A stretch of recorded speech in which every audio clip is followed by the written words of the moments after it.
I'm Nick Ross. Was a journalist and broadcaster at the time, and I was asked to play Nick Ross, a journalist and broadcaster at the time, and that's what I did.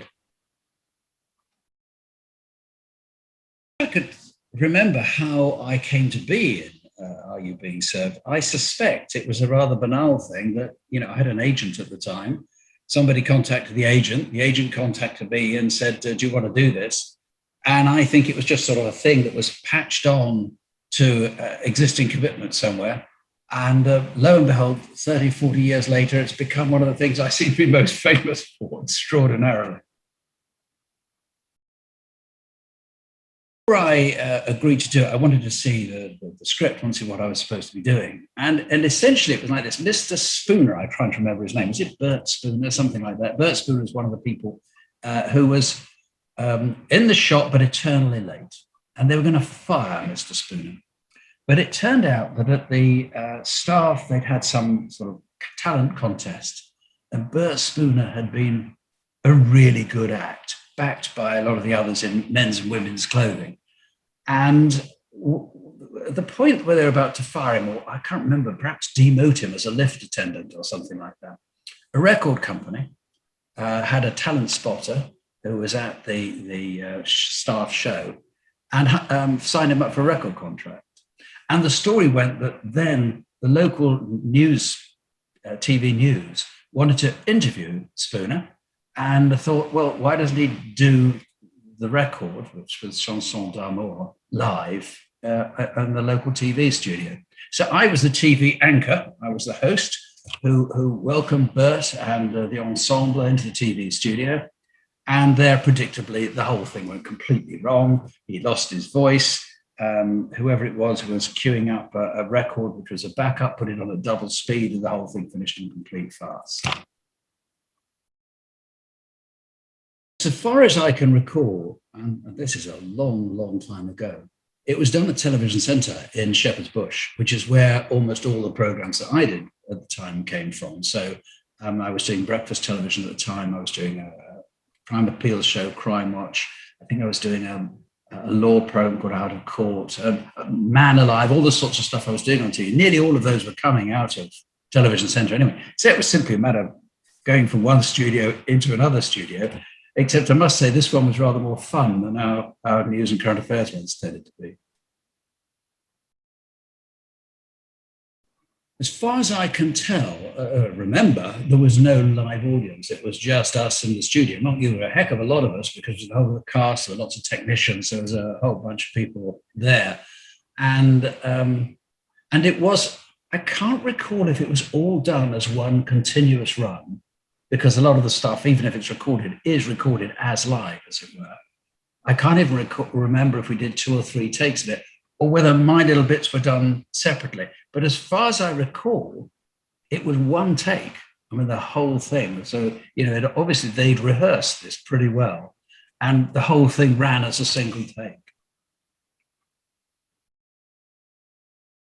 I mean, to tell you the truth, I was a bit of an anorak, and I was much more interested in factual programs and documentaries and so forth at the time. So I wasn't a huge fan. Of course, I knew the show, but I didn't know the characters intimately. But, some of them, Molly Sugden, for example, was an exemplary comic actress of the time. So I knew them, but not well enough. So it wasn't a massive thrill as it would have been some A-list Hollywood stars. It was, I do remember it, a lot of fun, genuine fun. So one thing that I like in retrospect about the series is you sort of couldn't make it now. I mean, this was end of the pier stuff. It was before political correctness. It was the time of Cavaliers before the Roundheads came in. And you had all the double entendres. You had Molly Sugden's cat, always known as her pussy. You had John Inman saying he was going to change all the prices in menswear, and he was going to pull down his trousers and display his wide fronts, and all this sort of smutty, one could say not very sophisticated, but nonetheless, actually rather enjoyable, old-fashioned stuff. And I think one of the things I do like it in retrospect is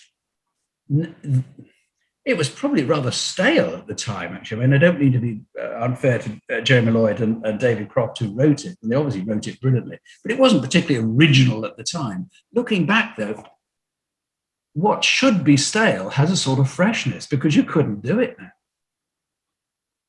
As for which of the characters, Molly Sugden is such, or was, sadly died now, such a brilliant performer. She sort of dominated the whole thing so well. But I suppose if I was to choose anyone, it would be John Inman, because his Mr. Humphreys was neither quite heterosexual nor homosexual, neither one thing nor the other. But actually, we all knew he was gay. And it was at a time when homophobia was quite open. And I thought it was great, this portrayal. I mean, I know some people would say it's a stereotype, but then they were all stereotypes. The heterosexuals were stereotypes as well, hence what I was just saying about Mrs. Slocum's pussy, all that sort of stuff. I sort of admired that character. I liked the character. There was no shying away from it.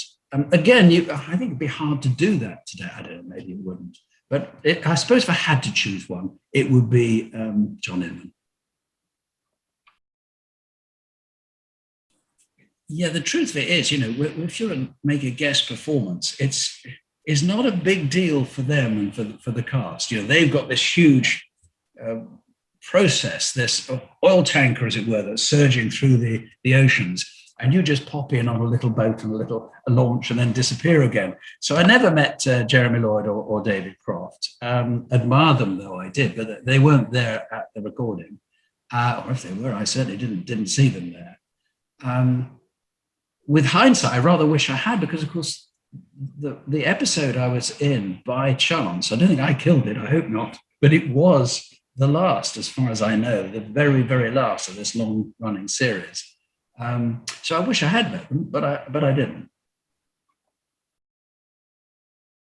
There's certainly no bloopers, nothing went wrong during the recording. In fact, perhaps the most extraordinary thing about it is what is portrayed on the screen is utter chaos, but it's so well rehearsed. It's done with utmost professionalism. It just goes like clockwork. People don't corpse, although, I mean, I was tending to and had to really contain myself. It was very, very professional. And so, far from bloopers, far from things going wrong, it just sailed through.